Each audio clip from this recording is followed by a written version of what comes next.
aí, desculpas aí pela confusão toda de como começar, né? Realmente, às vezes, essas tecnologias aí, a gente que está mais velho, fica complicado, né? Nosso tema aí, nós vamos falar sobre suporte básico de vida, né? Suporte avançado de vida em cardiologia. E nós vamos fazer uma abordagem no final também sobre Covid. Então, bem-vindo a todos. Espero que não durmam. É chato pra caramba, demora, mas ao mesmo tempo, eu, pelo menos, me sinto muito animado a falar desse tema aí. Então, vamos embora lá, pessoal, vamos começar. Só de antemão, é a primeira experiência que eu tenho, falar para uma tela, a gente fica aqui meio perdido, não olha a carinha de vocês, então a gente fica bastante perdido. Se eu estiver falando muito rápido, ou tiver alguma coisa que vocês queiram perguntar, ou interromper a aula, sinta-se à vontade, pode entrar pelo chat, abre o microfone, fala, pergunta, a gente vai respondendo aí no meio, tudo bem? Então vamos falar aí sobre ressuscitação cardiopulmonar. Eu vou começar com vocês com um caso, e na verdade eu queria que vocês interagissem com esse caso. É um caso real, aconteceu isso, e chegou no nosso pronto-socorro esse paciente, e aí vem contando mais ou menos essa história. Vou ser chamado por um vizinho para ajudá-lo. Segundo disse a esposa, de 64 anos, a mãe estava bem, iniciou o quadro de tosse com falta de ar.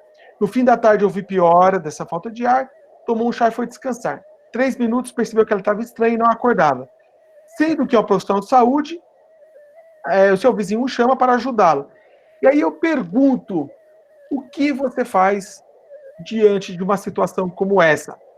Pessoal, abre o microfone aí, quem puder participar, entra e dá a opinião aí, o que vocês fariam numa situação como essa?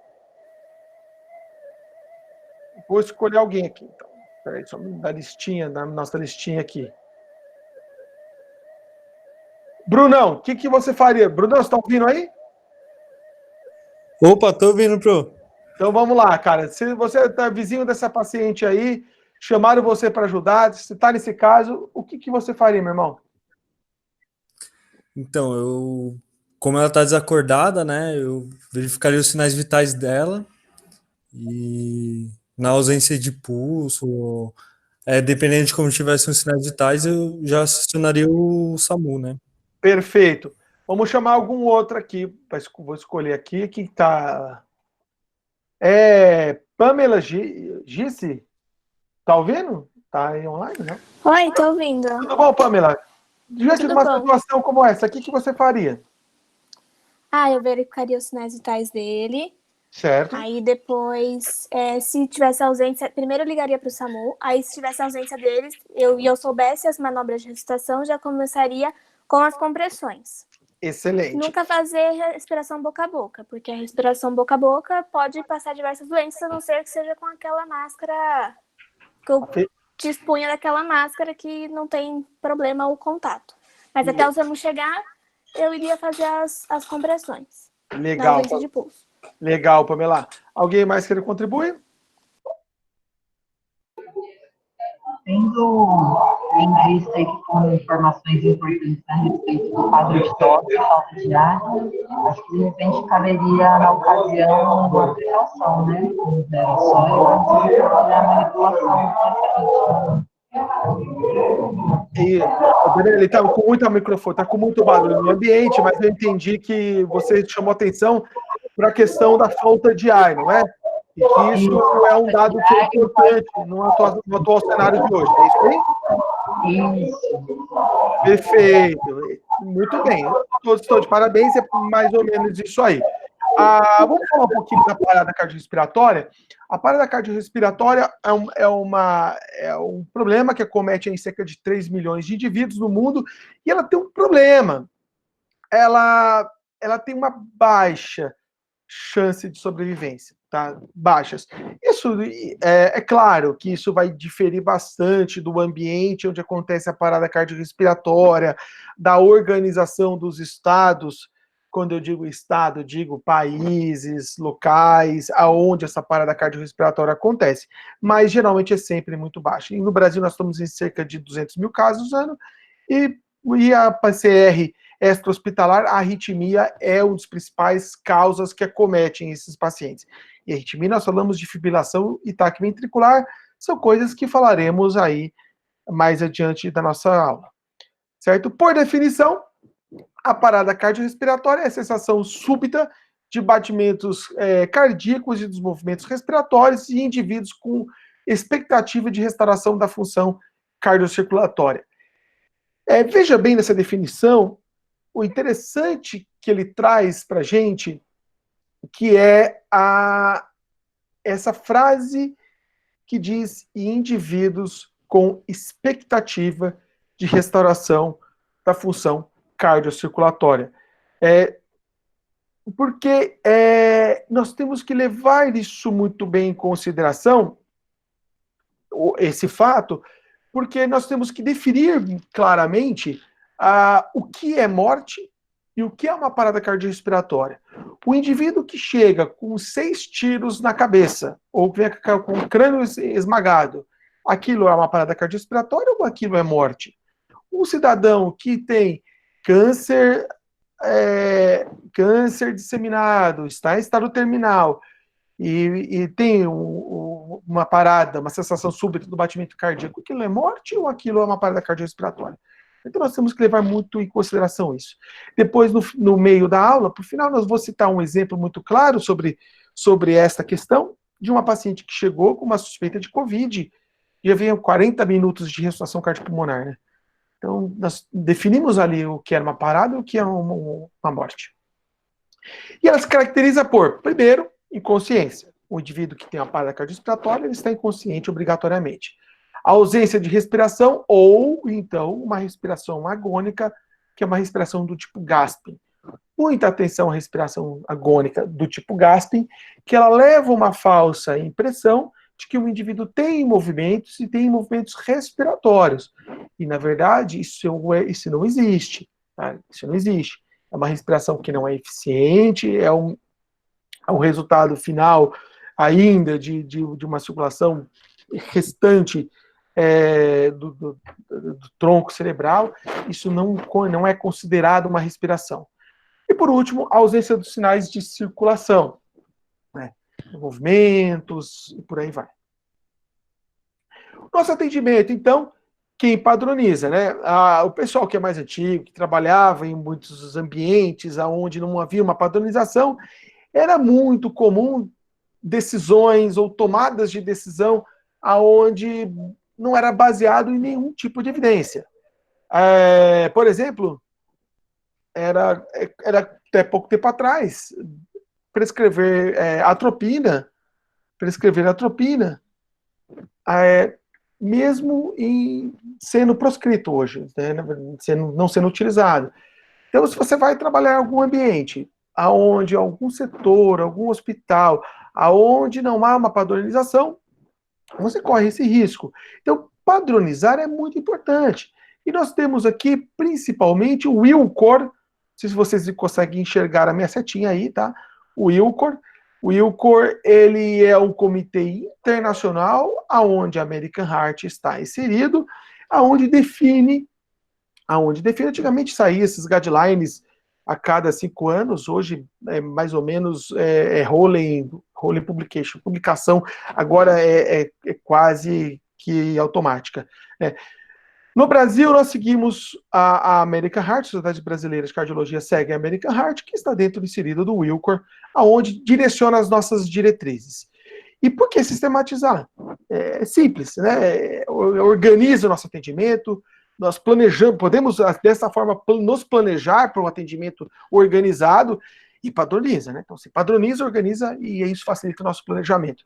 E aí, mostra essa imagem aí dos remadores, né? É todo mundo remando de forma sincrônica para uma mesma direção.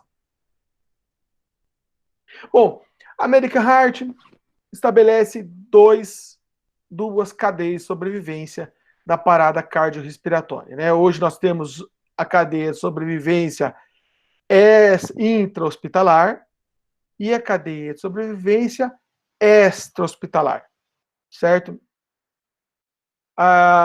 Vamos aí comentar um pouquinho sobre a cadeia de sobrevivência.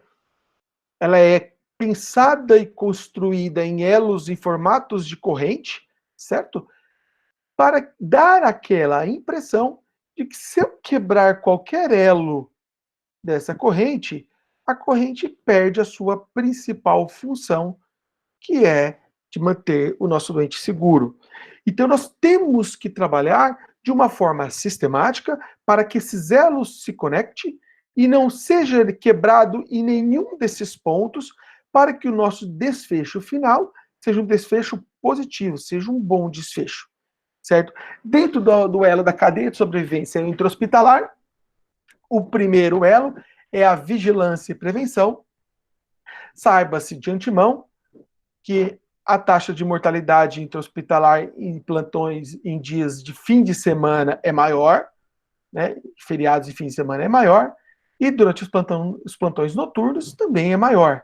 Isso significa que esse elo principal de vigilância e prevenção da parada cardiorrespiratória, ele não está sendo cumprido, né? Se você um dia for internar para fazer qualquer motivo, evite os plantões, evite se internar na sexta, principalmente sexta-noite, né? Que pode dar problema.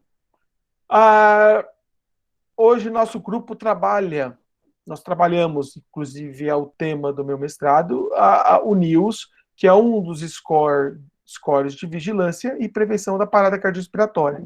Então nós trabalhamos bastante com esse tipo de vigilância. Então o primeiro elo da cadeia é vigilância e prevenção.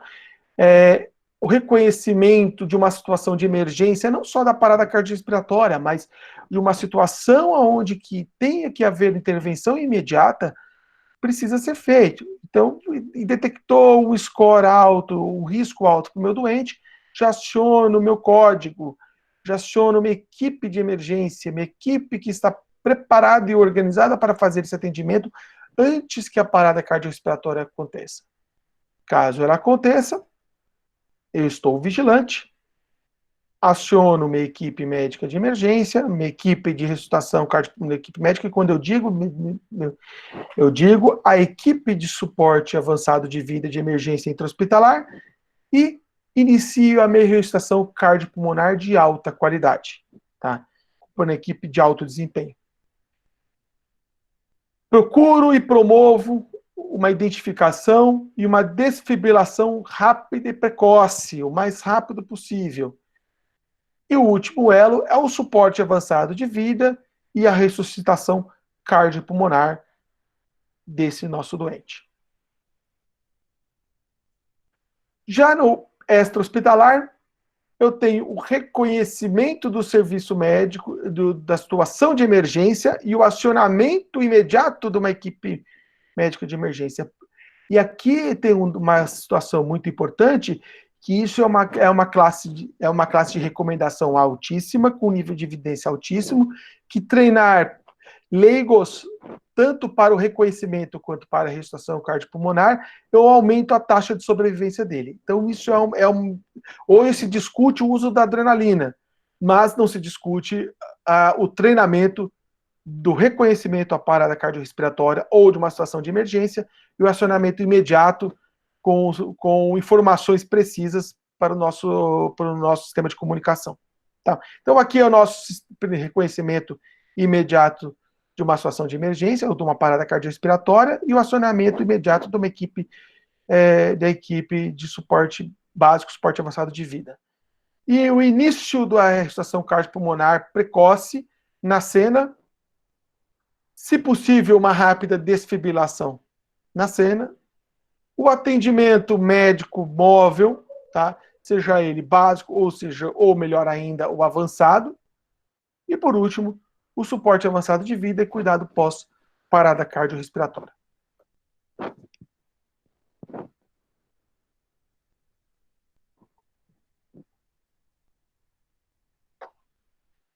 Bom, vamos lá então. Qual que é o primeiro passo que eu devo pensar? É segurança de cena sempre. Muita atenção, nós vamos discutir isso mais adiante. A questão atual Covid, tá? A questão Covid, ela é muito importante, porque nós estamos recebendo muitos pacientes com hipóxia aquela hipoxemia silenciosa, o paciente ele vem se deteriorando ao longo do tempo, e de curto espaço do tempo, e isso oferece um risco aumentado para a biocontaminação das equipes de emergência e para familiares. Então, segurança de cena é muito importante nesse momento. Tá?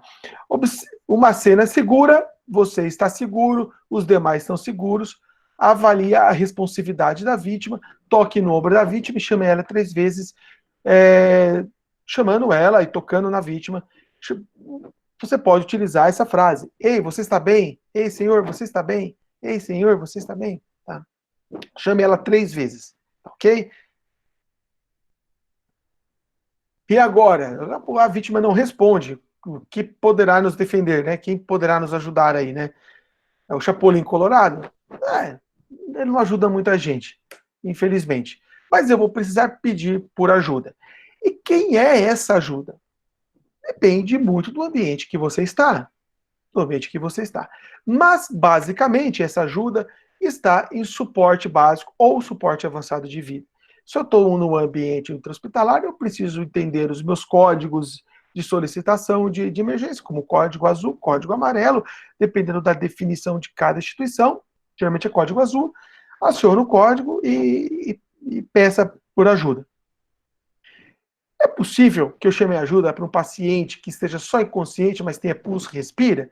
Sim, é possível. É possível que eu chame ajuda para um caso de uma hipoglicemia, por exemplo, um desmaio ou uma síncope? Sim, é possível.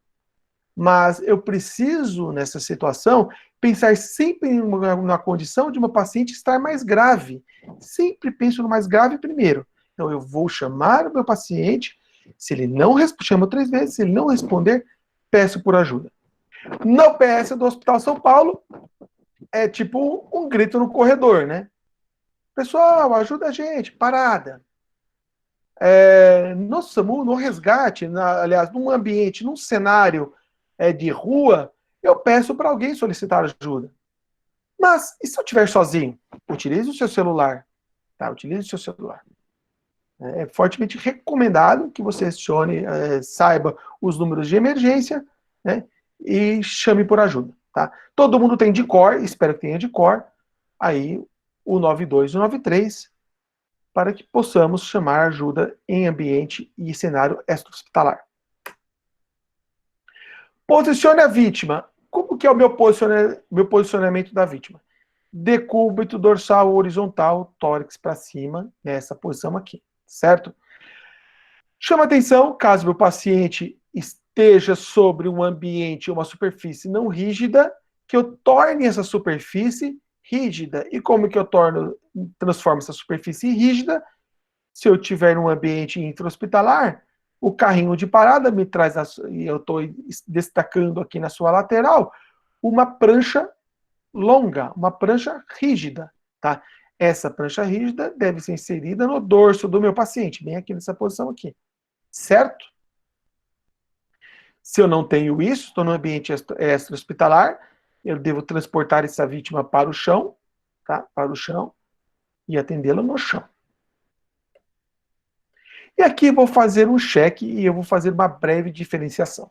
Caso vocês queiram ensinar os seus familiares, os seus parentes, que não são profissionais da área da saúde, são leigos, quando eu digo leigo, leigo na questão saúde, eu posso, aliás, eu não ensino este passo, tá? Não ensino esse passo.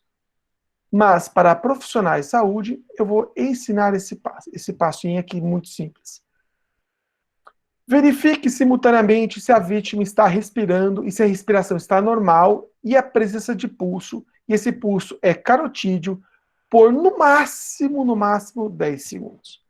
Na prática, o que eu faço? Palpo minha cartilagem cricoide, desço para o meu lado com o meu polegar e meu indicador, não evito aplicar força excessiva, e comprimo levemente contra a musculatura, procurando aqui o pulso carotídeo. Tá? Pulso femoral é uma opção, em ambiente extra-hospitalar ele é menos viável, é muito mais fácil você acessar o carotídeo. Então não invente moda, e vá lá no carotídeo, certo? Aqui está um desenho em destaque e como eu devo fazer. Problemas de checagem de pulso. Problema de checagem de pulso é você confundir a sua pulsação e fazer uma falsa interpretação de um pulso equivocado. Ou seja, o meu doente não tem pulso e você achar que ele tem. Certo? Outro problema. Atraso nas manobras por excesso de tempo nessa checagem de pulso. Eu fico lá, comprimo a minha carótida, e aí eu fico na dúvida. Falo assim, poxa, será que tem pulso? Ah, não sei. Será que tem? Ah, José, experimenta aí, vê se tem. Olha, estou na dúvida. Será que tem? Vamos pegar uma terceira opinião. Meus senhores, não dá tempo para isso. A checagem tem que ser no máximo 10 segundos, eu não posso perder tempo. Na ausência de pulso ou na dúvida, eu passo de fase, ou para a próxima fase. Tá certo? Outro problema é checar a respiração. Muita atenção para a respiração do tipo gasping. Respiração do tipo gasping ou respiração agônica confunde você, socorrista, como a presença de respiração e de movimento. A respiração do tipo gasping se assemelha muito para quem pesca ou para quem... Né, quando um peixe está morrendo nos vias finais, quando ele está morrendo fora d'água. É só movimentos assincrônicos da boca, e isso não gera uma expansibilidade adequada que resulte em uma respiração normal, certo? Então, muita atenção a essas duas pegadinhas, essas duas armadilhas, que pode retardar a compressão torácica e a ressuscitação cardiopulmonar, tá certo? Só lembrando, isso confunde profissionais de saúde, né? Profissionais de saúde. E agora, meu doente, ele não responde, não detectei pulso, ou fiquei na dúvida, e ele não respira, ou tem respiração tipo gasping. Meu paciente está diagnosticado com parada cardiorrespiratória, certo? Bom, tá aqui, isso aqui foi tirado do site da American Heart, tá? RCP somente com as mãos, muita atenção a este reloginho aqui, e esta frase que é muito importante, tá? Que é muito importante.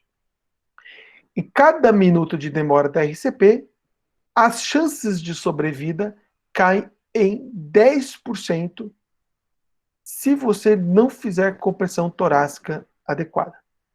Ou seja, se você não fizer compressão torácica, a cada minuto que passa, ele tem 10% a menos de chance de sobrevida. Isso significa que em 10 minutos sem RCP, essa parada cardiorrespiratória, a chance de ressuscitação cardiopulmonar tende a zero. Tende a zero. Meu doente vai morrer, vai chegar com péssimo prognóstico se chegar vivo no nosso pronto-socorro. Certo? Agora, se eu inicio a compressão torácica, o que é 10% vai cair em torno de 3 a 4%. Ou seja, eu consigo aumentar as chances de sobrevivência. E aqui eu chamo a atenção para um caso, eu gosto muito de casos, né? Vou encher a aula de casos práticos, que eu sou um contador de história, né? Eu aumento, mas não invento. Estava nós no pronto-socorro uma certa vez, quando um rapaz bateu na nossa porta pedindo um aparelho de dar choque. Era um leigo. Ele falou assim, olha, vieram mandar aqui, vieram pedir para que eu viesse aqui, para pedir um aparelho que dá choque. Aí eu falei, o que está acontecendo? Ele falou, tem um senhor que passou mal lá no Fly Sushi, ali na Botucatu, né? Acho que todo mundo conhece lá o peixinho radioativo. Né? Provavelmente deve ter comido o peixe radioativo. Eu falei, olha, então vou lá, né? Peguei o desfibrilador, a nossa residente de enfermagem foi lá, pegou, levou a mochila, E chegando lá, nos deparamos com uma profissional de saúde, era uma médica, estava fazendo ressuscitação cardiopulmonar, ela presenciou a parada cardiorrespiratória desse paciente, o colapso desse paciente, e imediatamente pediu para que viesse buscar e um outro chamasse por ajuda, o resgate. Imediatamente colocamos a paz do desfibrilador nosso, identificamos uma ataque à arritmia, uma arritmia letal, e aplicamos o choque, começamos a fazer as manobras de ressuscitação, suporte avançado de vida ali mesmo, e ela foi direcionada, tal e coisa. Esse paciente houve retorno da circulação espontânea depois de 3 ciclos. Nisso foi o tempo do resgate chegar, deu a volta, levou o paciente para a emergência. Dentro da emergência ele teve mais 2 paradas cardiorrespiratórias, tudo dentro de menos de 10 minutos. E aí no final, esse paciente foi para o cateterismo, era um infarto, e ele sobreviveu ao evento. O fato de sobreviver ao evento chama atenção, era um idoso, infartou, resolveu o problema, sobreviveu ao evento. O que chama a atenção é o nível de lesão neurológica. Zero. O cara saiu sem lesão neurológica nenhuma. O pessoal foi visitar ele, continuava um senhor rabugento, chato, e enfim, o de sempre. Isso significa que a qualidade de ressuscitação cardiopulmonar foi muito bem feita. Nós recebemos esse doente muito bem, conseguimos fazer uma ressuscitação de qualidade e nós conseguimos entregar os indivíduos saudáveis na sociedade. É isso que é o que importa. Só vou dar uma pausa aqui, então, tem uma pergunta.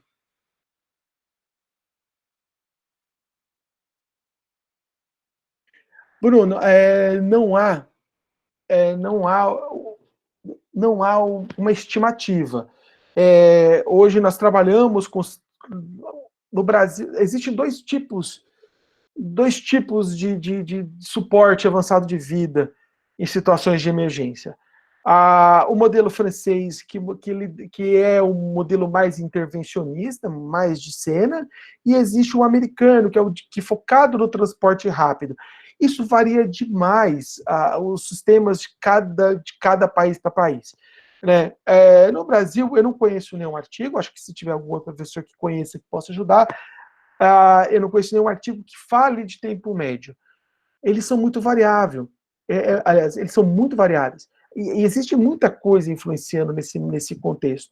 Por exemplo, o nosso ambiente de pandemia, o fornecimento de suporte avançado de vida, o suporte básico de vida disponibilizado para esse tipo de atendimento. Né? Me chamou a atenção essencialmente esse caso Covid, a demora do resgate em acessar essa vítima, que foi em torno de 20, 30 minutos. Isso não é comum. No nosso hospital, geralmente leva 12, 15 minutos do acesso do suporte, tanto básico quanto avançado de vida, no ambiente domiciliar, e aí até chegada ao serviço mais próximo, em torno de 10, 15 minutos. Então, tem vários contextos que tem que ser inserido aí. Disponibilidade de ambulância, disponibilidade de equipe, tempo de reconhecimento, acesso ao ambiente. Então, dependendo do acesso do pré-hospitalar, principalmente em vielas fechadas, vias que não tem informação, o pessoal que liga passa informação, o cara que liga que passa informação, ele não tem muito bem definido, culturalmente é muito complexo. O resgate, quando chega na cena, não consegue acessar as vielas, os becos, nome trocado, fator de estresse dentro do ambiente, a não segurança da cena. Então tem muito fator que intervém aí. Então eu não consigo, eu não conheço nenhum trabalho ainda, não li nenhum trabalho de desenvolvimento que dá para nós um tempo médio. Tudo bem? Respondido? Não como eu gostaria, mas... Tamo aí. Aqui na câmerazinha. Bom, então, uma outra coisa que é importante é os princípios básicos, sempre seguir, e uma coisa que é muito, muito, muito importante. Treinar. Treinar é preciso. O cara pode ser o as do ACLS. O cara pode ser muito bom no ACLS. O cara cientista, se ele não treina, ele vai ter dificuldade. Pode ser que a dificuldade seja resolvida com pouco treinamento, mas treinar é preciso. Sabe-se que hoje, a cada ano que passa, o nosso grau de aprendizado ele vai caindo, não é à toa que você precisa renovar esse treinamento obrigatoriamente, tanto do ACLS quanto do BLS, PAUS, PHTLS, todos esses cursos têm que ser renovados a cada 2 anos, tá bom? Porque você precisa. Por exemplo, eu fiz o ATCN, fiz a ATCN para instrutor há 2 anos atrás e hoje muita coisa já esqueci, tá certo? Então treinar é preciso. Aí eu vou mostrar esse vídeo aí para vocês, que é bastante bacana, interessante. Acho que tá sem áudio, né? O vídeo. Tá sem áudio? Tá sim, professor, só dá para ver a imagem. A imagem. Puta, que pena, cara. Mas neste momento está tocando Stay Alive.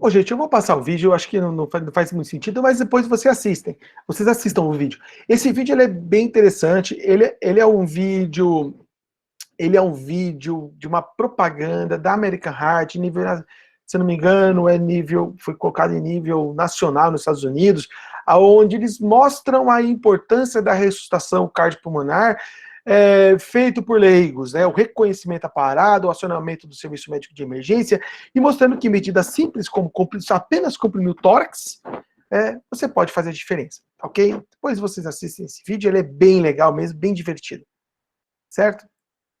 E ele diz no final que a música Stay Alive, né, do Bee Gees, para quem não conhece, vocês são todos novos, né, então muitos de vocês não devem conhecer. Ajuda muito. Mas, para quem não conhece Stay Alive, deve conhecer a marcha do Star Wars, que dá na mesma. Ajuda bastante. Bom, uma vez que eu identifiquei que meu paciente está numa condição de emergência, está numa parada cardiorrespiratória através da inconsciência,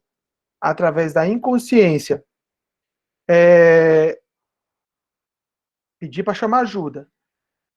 Enquanto a ajuda vem, chequei pulso e não senti pulso, e ao mesmo tempo avalio a respiração e vejo que meu doente não respira, eu vou iniciar as minhas compressões torácicas. Só um minutinho, deixa eu ver, tem uma pergunta aqui. A Isabela está me perguntando, Isabela Granado, né? Isabela, você está me perguntando se devemos evitar ventilação com bolsa válvula máscara no cenário COVID. Como realizar essa ventilação?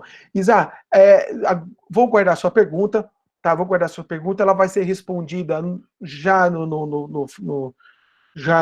nos slides finais, que é onde eu vou abordar a situação, o BLS, ACLS COVID, beleza? Caso no final da aula eu não tenha respondido a sua pergunta, eu volto nela e aí a gente revê. Tudo bem? Beleza, ok. Aí, dá um ok? Então vamos que vamos. Bom, compressões torácicas externas. Gente, a compressão torácica externa, ela está por atendimento à parada cardiorrespiratória como o aniversariante está por uma festa. Ela é o elemento principal, a peça-chave do meu atendimento. Tudo do meu atendimento gira em compressões torácicas externas, ok? Ela é a coisa principal, por isso ela deve ser bem feita. Uma compressão torácica externa bem feita, eficaz, eu consigo melhorar a taxa de sobrevivência e aumentar a taxa de reanimação desse meu doente. Tá correto? Então vamos ver como que eu faço uma compressão torácica externa eficaz. Primeiro, inicie imediatamente as compressões torácicas externas. Não delongue. A checagem de pulso e olhar a respiração não pode retardar a minha compressão torácica externa. Tempo é cérebro, tempo é coração, e eu preciso fazer isso imediatamente. Então vou iniciar imediatamente as compressões torácicas externas, ok? De forma eficaz. Como que eu digo eficaz? Tá aí o nosso GIF mostrando para vocês. eu vou utilizar uma frequência de 100 a 120 compressões torácicas externas por minuto. Correto? 100 a 120 compressões torácicas externas por minuto. Por isso que a música Stay Alive ajuda, Star Wars ajuda, quem não lembra da Macarena, a Macarena ajuda,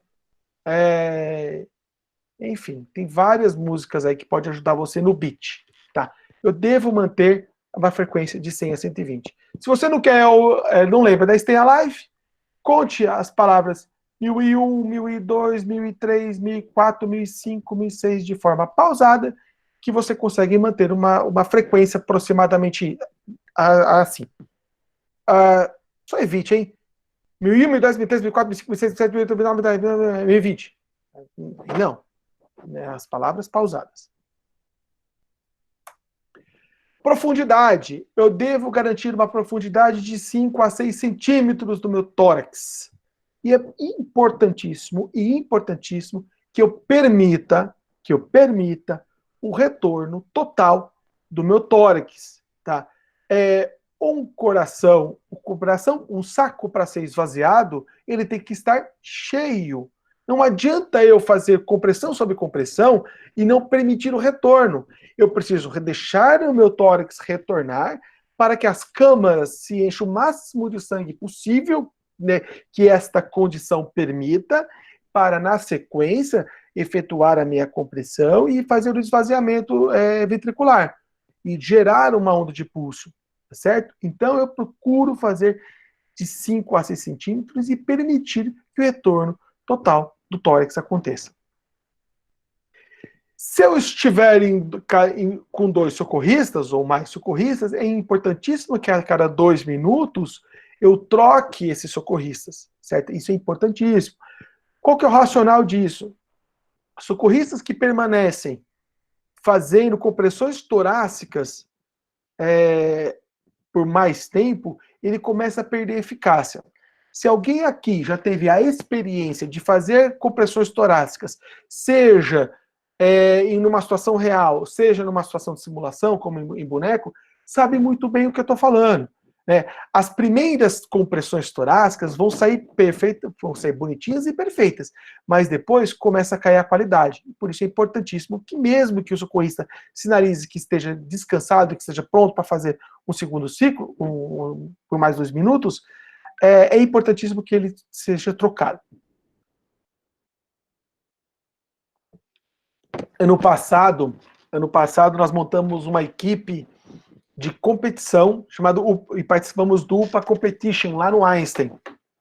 Nós montamos uma equipe da Escola Paulista da Unifesp, na verdade, Escola Paulista de Enfermagem e Medicina, junto com o peso, quem participou fui eu, e a Érica, a enfermeira do pronto-socorro, foi a Débora Ishi, da fisioterapia do PS, foi uma técnica de enfermagem, a Fabi, e 2 médicos da medicina de urgência. Pô, a gente fez até que, achei que nós fôssemos passar vergonha, acho que fôssemos passar vergonha lá, mas até que a gente mandou bem, cara, ficamos em 3º lugar.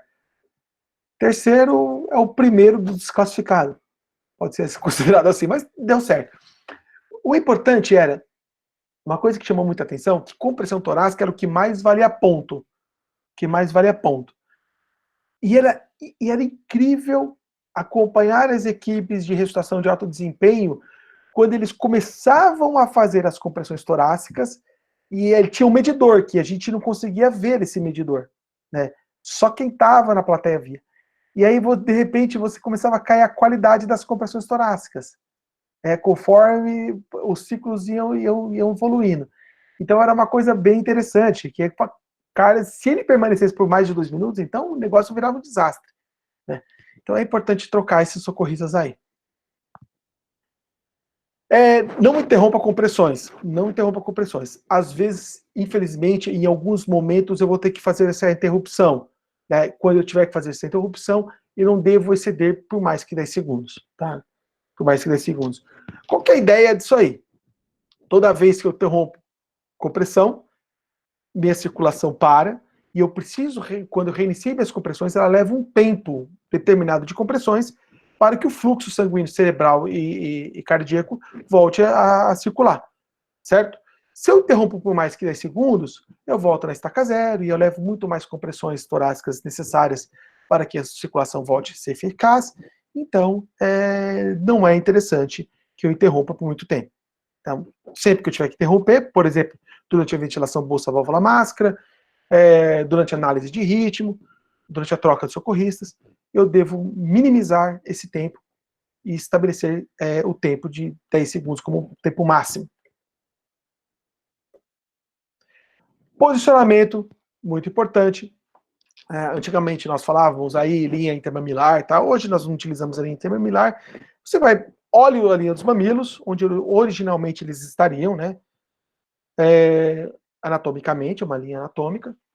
E aí você põe a mão imediatamente abaixo, no centro do tórax, tá? Procura o centro do tórax, mais fácil.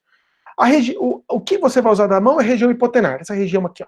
Tá? Essa região hipotenar aqui. Eu costumo utilizar a mão não dominante embaixo, a dominante em cima.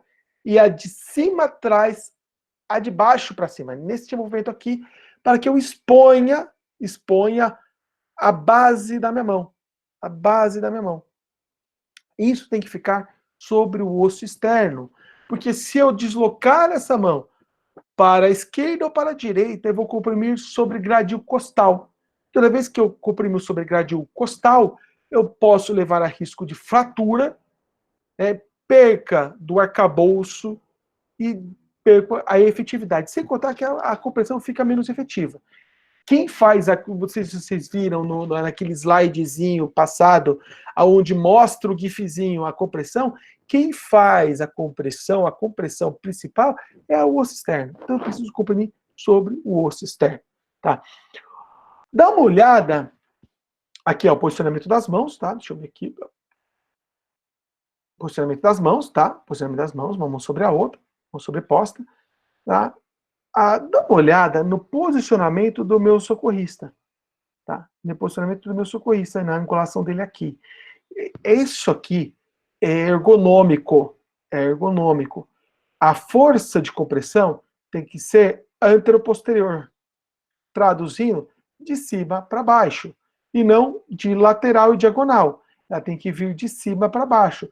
Então, quando você vai fazer a compressão torácica, você tem que debruçar sobre a vítima, manter o ombro num alinhamento de 90 graus, e é interessante que você fique 90 graus perpendicular com o local que você vai fazer a compressão. Olha onde está a nossa socorrista. Está do lado, bem de frente onde ela vai comprimir. E não para trás e não para frente. Muitos de vocês participam de outras ligas de urgência e emergência, eu não sei se participam, ou estagiam, frequentam aí emergências, enfim. Se não, agora, no futuro próximo, participarão e entrarão. Observem que a galera, na hora de fazer compressão, está todo descatembado na maca. Tá o paciente na maca aqui, ele não está debruçado sobre a vítima porque ele tem medo de cair, tá tudo de lateral, ou então a maca está andando para um lado e ele está indo atrás do doente, ele está com o corpo lá na perna e o braço aqui na frente. Tá? Cara, mas a compressão não vai ser eficaz, não vai ser legal. Não vai ser legal. Então você tem que ficar nesta posição, debruçar sobre a vítima. Os cotovelos, vou voltar aqui. Os cotovelos devem ficar estendidos e não dobrá-los durante o processo de compressão. A força, eu utilizo a força do meu corpo, do meu ombro, tá? do meu tórax, e a lombar que movimenta. Tá? Um movimento único. Sobe e desce. Aliás, desce e sobe, desce e sobe, desce e sobe. Certo? Bom, então eu vou utilizar uma frequência de 100 a 120, vou fazer isso por 2 minutos, e a cada 30 compressões eu vou fazer uma breve interrupção para que um outro socorrista ventile meu paciente fornecendo bolsa válvula máxima. Tudo bem aí? Tudo bem aí, pessoal? Eu não entendo muito sobre controles de telefonia. Gente, a gente pede para que todos liguem o microfone, por favor, para não dar interferência do senhor falando. Mariana? 15.250, divide por 2. 15.250 dividido por 7.625. Tá. Tá. Foi 250, mas foi 15.400. A Mariana não está ouvindo. 400. Acho que dá pra ouvir. Pronto. Bom, vamos ver. Então você vai realizar 30 compressões torácicas, você vai realizar 100 a 120 compressões torácicas por 2 minutos, tá? E a cada 30 compressões, eu vou fazer breves interrupções, tá? A cada 30 compressões, breves interrupções, para que o segundo socorrista forneça ventilação através de um sistema chamado bolsa, válvula, máscara, com reservatório, se possível conectado a uma fonte de oxigênio a 100%. Tudo bem? Abertura de vias aéreas e aplicação das ventilações. Aqui eu tenho duas situações distintas. Eu tenho a situação A e tenho a situação B. Na situação A é bem facinho, bem tranquilo de ser feita, é a hiperextensão do pescoço, tá? Nós estamos aqui em elevação do queixo, com hiperextensão do pescoço, tá? Manobra head tilt, tá? A cabecinha jogada para trás, o socorrista põe uma mão na cabeça, pega a pega deve ser feita com 2 dedos, sobre a mandíbula, sobre parte óssea, e aí ele vai abrir via aérea. Este movimento aqui, que está sendo feito, vai deslocar a base da língua aqui, certo? Vai deslocar anteriormente, permitindo que o ar passe pela via aérea do meu doente. Esta manobra aqui, ela é mais fácil de ser feita e ela pode ser feita em todos os pacientes, com exceção suspeita de traumatismos cranianos ou traumas, tá certo? Quando tiver trauma com suspeita de lesão cervical, eu utilizo esta manobra aqui, tá? Que é a anteriorização da mandíbula, uma manobra chamada jaw thrust, tá? Eu anteriorizo a mandíbula, uma manobra de jaw thrust. O socorrista vem por trás e mantém imobilizada a coluna cervical da minha vítima com a base das minhas mãos, e com os dedos indicador médio anelar, ele projeta a mandíbula anteriormente, joga a mandíbula para frente, e com os polegares ele abre a boca da vítima, tá? Então, isso é uma forma de abrir vias aéreas do meu paciente. Tá? Existem outros no pronto-socorro, no futuro vocês vão conhecer uma outra opção que vocês podem utilizar, que é a cânula orofaríngea, tá? Que é um dispositivo que se eu não me engano, tem nessa aula, que eu insiro na cavidade oral do meu doente e faz com que eu mantenha a elevação da base da língua. Certo? Ventilação por sistema bolsa, válvula, máscara e a pega que eu vou utilizar na minha bolsa, válvula, máscara. Esta aqui é a forma correta, tá? O socorrista que vai aplicar a ventilação está posicionado na cabeceira do doente, tá? A cabeça dele está entre as pernas, e aqui ele está aplicando uma pressão contra o rosto da vítima, utilizando uma máscara, tá vendo? A máscara do meu umbu. Sistema bolsa, válvula, tá? Bolsa, válvula, máscara, com reservatório aqui. A pega. A pega ela deve ser feita no formato C e E, tá? Tá vendo as mãozinhas aqui do nosso socorrista? Dedo mínimo, médio, anelar e médio, agarrando sobre a parte óssea da mandíbula da minha vítima. Tá vendo? Agarrando a mandíbula. Enquanto o indicador e o polegar fazem um C na máscara, abrace a máscara e comprima a máscara contra o rosto da vítima, ocluindo sempre boca-nariz. Uma coisa que é muito importante, o tamanho adequado, a utilização do tamanho adequado da máscara é vital para esse tipo de manobra, porque se eu pego máscara muito curta, eu vou ter escapes de ar e perca da efetividade da minha ventilação. Ao passo que máscaras muito grandes, eu vou ter vazamento pelas laterais e perca da efetividade. Isso aqui deve fazer um selo. Eu devo comprimir isso contra o rosto da vítima, e isso faz com que eu abra a via aérea com uma mão, abro a viária do meu paciente e forneço as duas ventilações aqui com o sistema bolsa válvula máscara. Ok? Entendido aí? Sempre procurar utilizar oxigênio. As ventilações elas devem ser rápidas, em torno de 1 segundo cada ventilação, e o volume que eu vou aplicar sobre o tórax da vítima é o suficiente para expandir o tórax.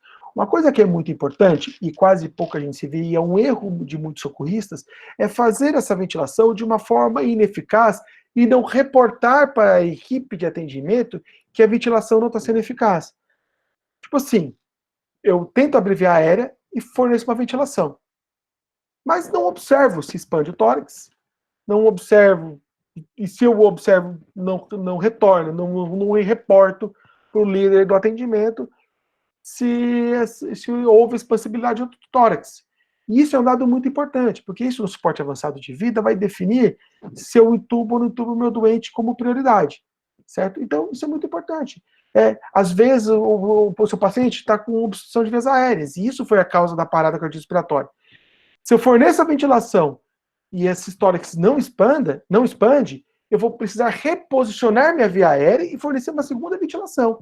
Se ele continua não expandindo, eu devo informar a equipe de atendimento que não houve a expansão. As compressões voltam a ser feitas e você vai reposicionar a via aérea desse paciente depois de 30 compressões. Certo? Uma outra forma, a pega da máscara, se for possível, a ventilação pode ser feita a 4 mãos. E ela é sempre recomendada que seja feita a 4 mãos, sempre recomendado que seja feita a 4 mãos, quando eu tenho o número de socorristas o suficiente para que isso possa ser feito. A diferença, só um minutinho, a diferença é que a pega, ela fica melhor. Eu vou utilizar o duplo C, deixa eu mostrar aqui, fazendo minha mão um anel, e o duplo E, utilizando meus dedos como uma garra. Então, duplo C e duplo E. Isso eu vou comprimir contra o rosto da vítima, segurar a mandíbula do meu paciente e comprimir. Isso melhora muito a pega, diminui muito o vazamento e facilita com que eu ventile meu paciente de forma eficaz. Tá certo?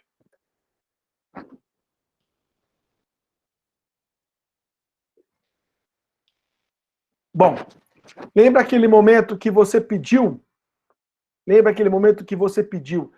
Para chamar ajuda? Uma das coisas que você vai fazer quando eu falo chama ajuda, é isso aqui, ó. É isso aqui. Tá? É aplicar ressuscitação cardiopulmonar e utilizar um DEA assim que estiver disponível, tá? Então, vou aplicar lá a minha ressuscitação cardiopulmonar e utilizar um DEA assim que estiver disponível. Lembra que no primeiro slide lá eu comentei que a maioria dos pacientes em parada pré-hospitalar, se não me engano, em torno de 70% pré-hospitalar é por arritmia? Estava lá, se não me engano, no segundo ou terceiro slide. O tratamento eficaz para uma arritmia letal é, primeiro, compressão torácica externa e uma desfibrilação precoce. Por isso que é importantíssimo que áreas de grande circulação de pessoas tenham aí um desfibrilador disponível para que, caso alguém tenha algum colapso, alguém treinado possa manipular este equipamento. Tá? Possa manipular o equipamento de forma rápida. Eu tive uma experiência de fazer ressuscitação cardiopulmonar no ambiente extra-hospitalar, aonde, por sorte da vítima, havia um DEA, era um paciente cardiopata já, os familiares dele já sabiam e já meio que se ambientaram do local onde tinha o DEA. Quando eu comecei a fazer compressão, veio o equipamento, aplicamos o choque e ele teve um retorno à circulação espontânea logo no segundo ciclo. Então, isso é importantíssimo, tá? Quanto mais precoce for, maior as taxas de sobrevivência. Idealmente, eu devo aplicar esse choque com até 3 minutos, tá? Até 3 minutos. Por que isso? Porque a parada cardiorrespiratória, ela tem basicamente 3 fases, né? Ela tem 3 fases. A primeira fase é o que nós chamamos de fase elétrica, tá? Fase elétrica, tá? É a fase elétrica. Esta fase leva em torno de 0 a 3 segundos, Depois ele entra na fase circulatória, tá? Circulatória, que leva em torno de 4 a 10 minutos, e depois ela leva numa fase metabólica, que aí, meu amigo, o céu é o limite, certo? O que isso significa na prática? Que a maior taxa de sobrevivência está neste aqui, tá? Está nesse aqui, certo? E aqui que é o momento ideal do estar febrilando, graças a Deus. Eu tenho a chance alta de reanimação cardiopulmonar. É o caso daquele idoso do Fly Sushi que eu comentei, é o caso desse idoso desse outro ambiente que eu comentei, é uma fase elétrica, é uma fase que eu tenho a grande chance de choque. Quem se lembra do jogador Serginho, do São Caetano, foi um caso muito comentado, se eu não me engano, nos anos 2000, vocês são mais jovens que isso, então vocês não devem lembrar, devem nem conhecer o caso, mas o caso do Serginho ficou muito famoso, foi um caso mal sucedido de uma arritmia letal em campo de futebol, durante a prática desportiva, onde não tinha o DEA. Né? Infelizmente o jogador foi a óbito, provavelmente por uma arritmia não tratada no momento correto. Quando eu inicio compressão torácica, eu faço compressão torácica, essas fases elas se misturam um pouco, elas aumentam um pouco, tá certo? Por isso é importante fazer ressuscitação cardiopulmonar. Circulatória aqui e metabólica, aí a chance de reanimação é muito baixa. Bom, passos universais do DEA. Quem é da enfermagem, já logo no primeiro ano de vida dentro dessa instituição, Universidade Federal de São Paulo, já aprende a manipular um DEA, é ou não é? E já aprende até a chamar por ajuda. Passos universais. Saudade do suporte básico de vida, né, meninos? A professora Cássia, né? Foi de vocês, né? Você também, professor.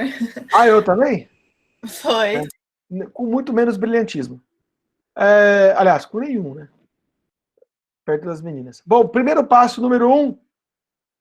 Ligue o DEA. Tá? Passo número 1, universal.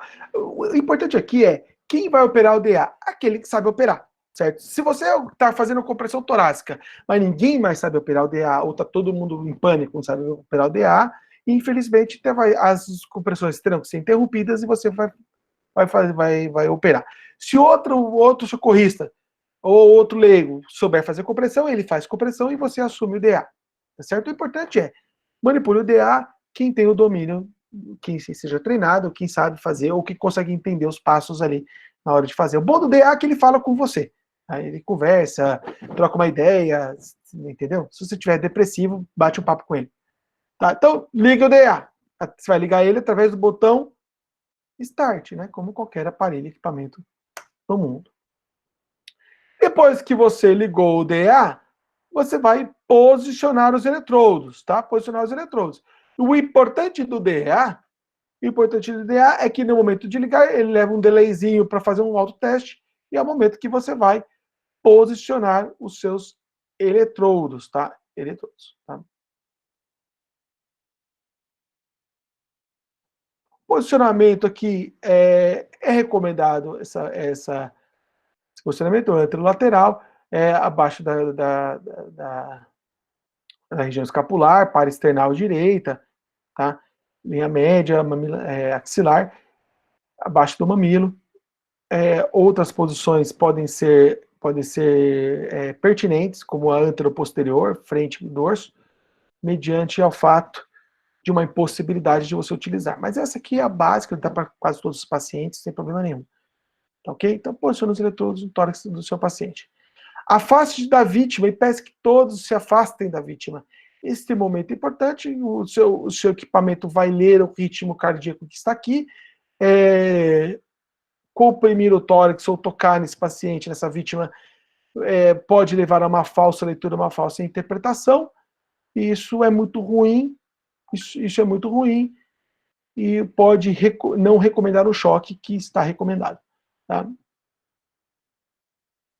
E chegou o momento de aplicar o choque. O seu equipamento, ele vai indicar ou não indicar o choque. Ele vai dizer para você, analisando a face da vítima, e você tem que manter afastado e todos afastados. Quando ele diz choque recomendado, ele vai começar o carregamento. Equipes de alto desempenho pode reiniciar a compressão torácica, mas se tiver muito problema, mantém-se afastado até o botão laranja começar a piscar. O botão laranja vai começar a piscar e acender, dizendo para dar o choque. Fala, olha, o choque está pronto, administra o choque. Agora, é importante que todos estejam afastados, que você que está manejando o seu equipamento, garanta que todos estejam afastados. Todos estejam afastados. Porque se eu der um choque e alguém tiver em solução contínua com o meu doente, vai receber uma carga elétrica e ele pode ser uma segunda vítima, e aí você vai ter que atender duas pessoas. Certo? Assim que administrar o choque, imediatamente eu inicio RCP. Vai para as compressões torácicas. Tá? Deu choque, imediatamente compressão torácica. O seu equipamento vai falar para você, fala assim, olha, pode começar aí a fazer compressão. Manda bala. Situações especiais. Tórax muito peludo. Olha o rapaz aqui, ó, peludão. Tá? Peludão. Certo? Idealmente, você ter tórax muito peludo, você raspe o tórax da vítima, para poder adesivar as pás. Uma ideia que você pode ter, se você tiver material para isso, utilizar a pá, uma das pás, para fazer uma depilação. Aí, crack! O professor vai sentir muita dor. Posso te garantir, não. Ele está parado e pessoas paradas não sentem dor. Né? Depile ele e aí você adesive o seu doente. Tá? Pelos dificultam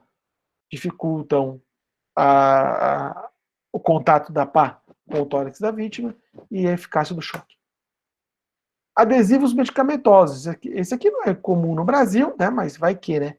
Esse é também super tranquilo, você tira o adesivo, e se tiver gel ou alguma pastinha lá, limpe ele, tá bom? Só toma cuidado para não se contaminar, né? O indivíduo está molhado, devo secar ele, secá-lo. Marca-passo, marca-passo. Geralmente os marca-passos são colocados no lado esquerdo, favorecendo a colocação das pás, tá? Sem problema. Mantém aí 1 a 2 centímetros distante do marca-passo e fica tudo certo. Este aqui é o algoritmo circular do suporte básico de vida, resumindo todas as ações que nós falamos. Ele foi tirado aqui desta publicação, tá? Desta publicação. É uma tradução do American Heart.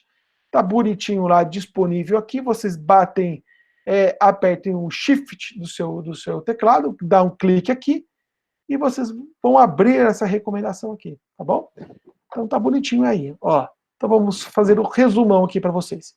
Não responde sem respiração ou com respiração anormal, do tipo Gasping, acione imediatamente o serviço médico de emergência e peça para alguém trazer um desfibrilador. Enquanto alguém for acionar e foi pegar o desfibrilador, inicie a ressuscitação cardiopulmonar.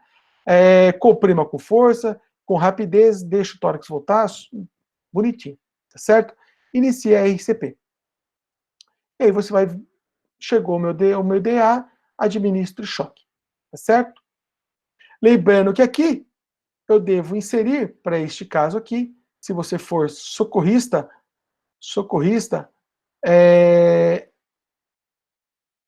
a presença aqui de pulso, checagem de pulso e a checagem de respiração. Se você for leigo, não responde, acione a equipe, peça um DA, inicie RCP. Se você for profissional, não responde, solicite ajuda, pega o desfibrilador e cheque o pulso e respiração e inicie RCP. Tudo isso que eu falei foi tirado também da Circulation, aí da American Heart Association, sobre o suporte básico de vida, Guidelines de 2015. Pessoal, tranquilos até aqui? Certinho, professor. Uma respirada aqui, né? Uma tomada de água, que a gente fala mais que papagaio em dia de festa, né? Pra caramba. Então vamos lá. Vou tomar mais um pouquinho de água.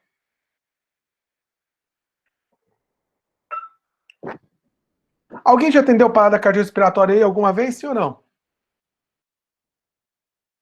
Já tiveram experiência? Não? Ninguém? Não? Não. Tudo bom, Igor? Certo. Então, o atendimento à parada cardiorrespiratória já com o suporte básico de vida, nosso aí último elo da cadeia de sobrevivência, tá? O último elo da cadeia de sobrevivência. Nesse passo aí, é importante que nossa vítima, nosso paciente já tenha sido feito, está sendo feito a ressuscitação cardiopulmonar no suporte básico, já tenha sido identificado uma arritmia ou identificado um ritmo aí. E chegou o momento de eu botar, apimentar e acrescentar coisas a esse atendimento. Bom, então, aqui eu vou utilizar um desfibrilador, aí não é mais o DEA, eu vou usar um desfibrilador manual, vou identificar se tem FV ou TV, vou administrar um choque se recomendar, se caso FV-TV, administrar o choque e reinicie RCP por 2 minutos. É importantíssimo eu monitorar a qualidade de RCP e eu tenho formas para isso, tenho dispositivos para isso, tá? Tenho dispositivos para isso. Essa RCP ela é contínua, lembrando que se meu paciente não tem uma via aérea avançada, eu faço interrupções a cada 30 para fornecer 2 ventilações através do sistema bolsa, válvula, máscara, e depois de 2 minutos eu interrompo para uma nova análise de ritmo. Tá? Se persistir a FV-TV, administro um novo choque. Entre esses intervalos, eu vou cogitar uma terapia medicamentosa através de um acesso venoso, vou considerar uma via aérea avançada e vou buscar as causas, eu vou buscar e tratar as causas prováveis, tá? Importante lembrar que, olha isso aqui, esse quadrinho, que é uma pegadinha e uma armadilha. O estabelecimento de uma via aérea definitiva e um acesso venoso / intraósseo não deve causar interrupções nas compressões torácicas externas. Grandes interrupções, tá? Vocês vão perceber que nem sempre, porque eu preciso pensar nas causas. E isso nós vamos comentar um pouquinho aí na parte Covid, tudo bem? Bom, tudo suporte avançado de vida começa com verificar o meu ritmo. Este rapaz aqui é o nosso desfibrilador que está disponível no Hospital São Paulo. Ele é um excelente equipamento. Eu não sou vendedor da Philips, muito menos entusiasta da Heart Saver, mas ele está disponível aí para vocês amplamente no nosso ambiente hospitalar, pensando no HU Hospital São Paulo. Ele é bem interessante, ele é bem completinho, e como todo equipamento, ele é vendido como um carro, por exemplo. Você pode comprar um carro apenas com as rodas, direção e banco e volante, ou você pode colocar ar-condicionado, vidro elétrico, essas coisas do tipo. Você pode acrescentar equipamentos nele aqui, tá? Você pode aqui acrescentar. Como o Hospital São Paulo é um hospital não tão recheado de equipamentos assim, nós temos o básico, que é o nosso equipamento, as pás que vão aqui em cima e o monitor cardíaco, o cardioscópio que vai conectado aqui. Mas ele serve para outras coisas. Nós temos, às vezes, nós temos pás de desfibrilador externo automático, e ele tem essa função DEA. Se você pegar a chave seletora e jogar aqui para a direita, tá vendo isso aqui, ó? E é um DEA, tá? Ele funciona igualzinho o DEA. Por exemplo, você está na unidade de clínica médica, na enfermaria, é à noite, você se deparou com uma parada cardiorrespiratória, você aciona a equipe médica de emergência, em vez de você pegar o paciente e descer desesperado para a emergência, você leva o seu desfibrilador do carrinho de parada até lá. Se você não está em dúvida, conecte uma pá autoadesivada e utilize o molde DEA. Tá? Gira seu seletor para cá. Ele também serve como monitor, nessa função aqui. E ele também serve numa função marca-passo, que é essa função aqui, certo? Serve as 3 funções. Por exemplo, chegou com uma bradicardia instável, ponho as pás autoadesivas, viro para cá, cedo analgesia meu paciente e vou lá dar choque no peito dele para que melhore essa bradicardia. Tá? Essa é a chave seletora de joules, ele é um bifásico, tá? Ele é um bifásico, aí 150 joules a 200 joules, tá certo? É a carga máxima que esse equipamento alcança. Monitorzinho, bonitinho, menu, por aí vai. Tá? Desfibrilação precoce, ligo o aparelho, como todo aparelho. Seleciono o nível de energia, que nível que nós vamos utilizar. Caso eu tenha o monofásico, que hoje é o que está na sala COVID, lá no COVID laranja, estamos usando o nosso antigo, que é bem antigo, o maquete, que é um monofásico, utilizo 360 joules. Ou eu vou utilizar o mais moderninho, o bifásico. Hoje se discute muito essa questão que é melhor ou que é o pior. Antigamente falava, bifásico é melhor. Né? Hoje não tem muita evidência que é tão melhor assim.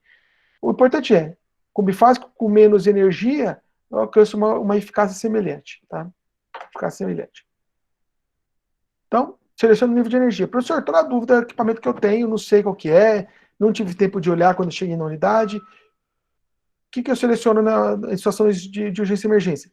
Carga máxima. Vai para carga máxima. Aplico gel nas pás.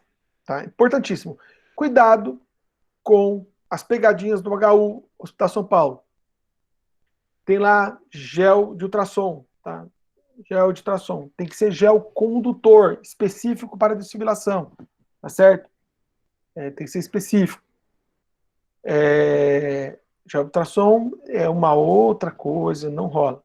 Tá? No máximo que se aproxime, talvez seja o gel de eletrocardiograma. Tá? Então tem que ser gel específico.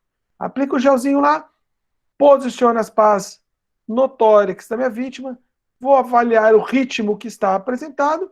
Se for recomendado, vou selecionar e acionar a carga, garantir que está todos afastados. Uma regrinha aqui que ajuda você a lembrar é 1 eu me afasto, 2 você se afasta, 3 todos se afastam e administro o choque. Tá aqui. O cara pegou a pá numa posição meio atrapalhada, né? Tá aqui a mãozinha dele, mas a posição está correta, tá? Anterior superior, anterolateral.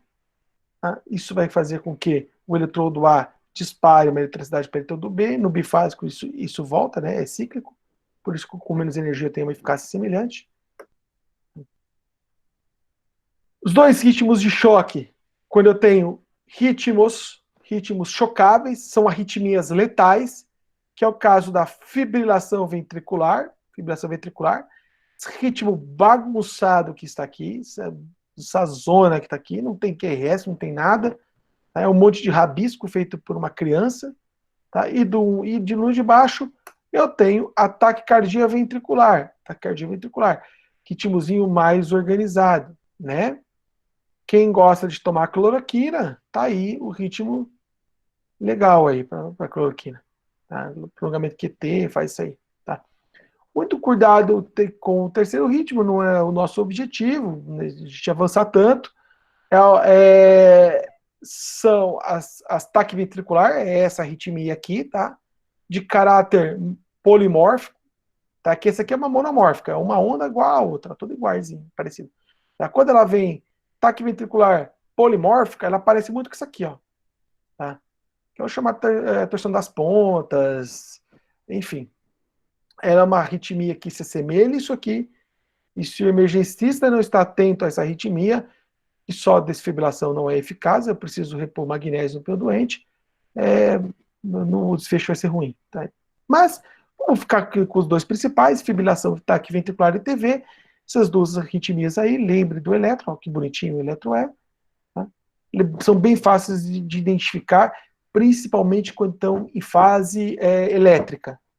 Quando vai para a fase cardíaca, aí já fica fase circulatória, já complica um pouco, porque aí você perde, fica menor, o ritmo fica menor, e aí fica mais complicado. Para usar o desfibrilador, como que eu devo proceder? Bom, antes de disparar o choque, certifica-se que todos estejam afastados. Uma coisa que é interessante é afastar, para a segurança de todos, fontes de oxigênio. Tá?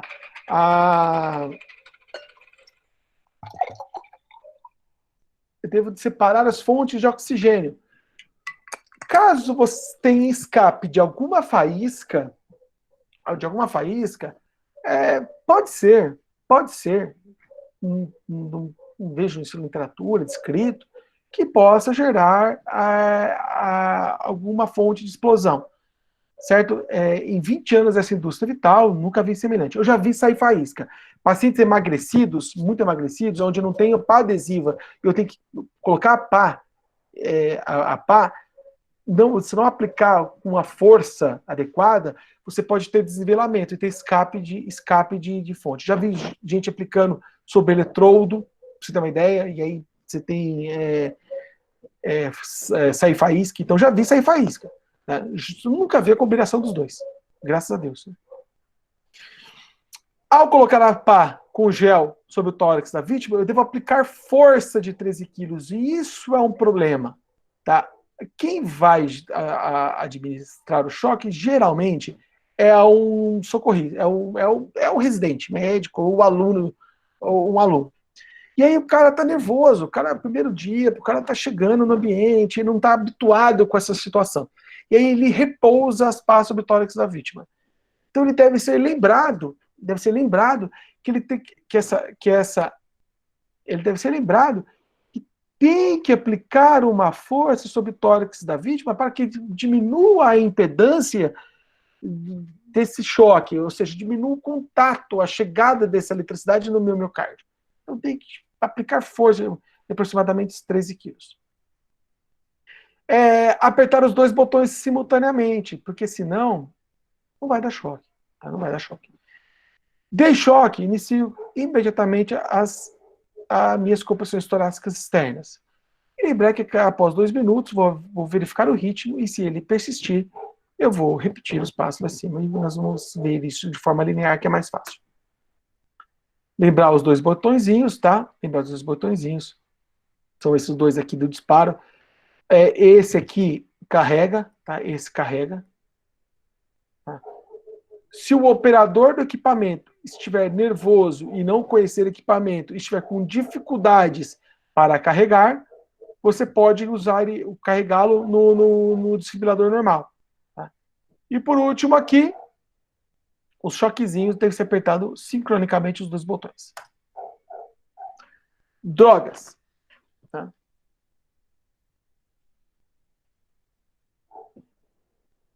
As drogas que nós mais utilizamos na parada cardiorrespiratória. Lembrando que a medicação ele não tem um nível de evidência alto com relação à taxa de ressuscitação cardiopulmonar, tem de retorno à circulação espontânea, mas não a sobrevivência de um evento. Tá? Então, assim, ainda se dá? Ainda dá. Tá lá, tá, né? Não estamos fazendo nada, vamos dar. Mas é uma coisa que eu preciso ficar no desespero? Não, não é uma coisa que eu preciso ficar no desespero, posso me desapegar um pouco disso. Tá? Bom, a medicação número 1, porque eu digo número 1, number one, ela é a campeã de vendas, né? Eu vou utilizar ela em todas as situações, em todos os ritmos, na FV, na TV, na ESP, na qualquer situação. Ela é a adrenalina, tá? Ela é a adrenalina. Tá? Ela é um vasopressor, na dose que se é utilizada, que é de 1 miligrama, por dose, ela tem essa ação vasopressora, e ela também tem uma função vasodilatadora coronariana, certo? Então, na dose que ela é utilizada, ela faz dupla função. Vasoconstrição periférica importante, isso faz com que eu aumento a pressão de perfusão de coronária, né? Facilitando aí o fluxo da artéria coronária, levando aí a choques mais eficazes, a uma compressão mais eficaz e preservação do meu miocárdio. Tá certo? A dose que nós utilizamos é 1 miligrama e nós utilizamos ele no intervalo de 1 a 5 minutos, de 3 a 5 minutos. Tá? Por sorte, na nossa vida, cada ampolinha dessa conta com 1 miligrama. Então, é uma ampola de 3 a 5 minutos. Olha que interessante.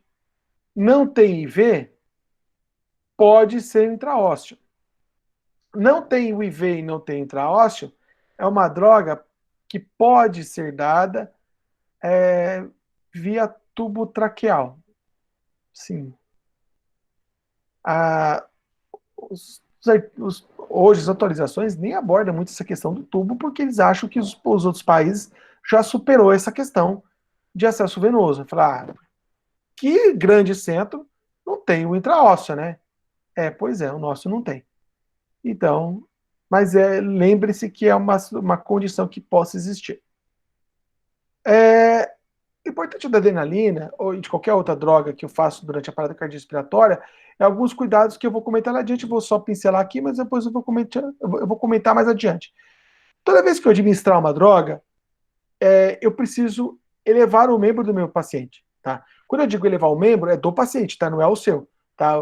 Uma vez eu falei para o aluno assim, falei, cara, toda vez que você fizer uma droga, levanta o braço. Aí ele fazia a medicação e levantava o próprio braço. Eu falei, não, do doente. É do doente. Faz a medicação com a droga levantada. E sempre que eu fizer uma droga, eu faço um flushzinho, uma seringada, um flushzinho de 20 ml de solução fisiológica. Por que eu falei isso aqui? Por causa do tubo. Tá? Quando eu for utilizar uma droga intratubo, tá? Dentro do meu tubo orotraqueal, eu vou dobrar a dose da droga, em vez de 1 miligrama, eu vou dar 2 miligramas, e eu vou diminuir esse meu flush que eu faria, que eu vou fazer dentro do tubo, em vez de fazer com 20 ml, eu vou fazer com apenas 10, tá? E procurar não abusar na sequência para poder espalhar melhor. Tá certo? Professor, não? A gente está com mais 15 minutos programados, tá bom? Previstos? Então corre.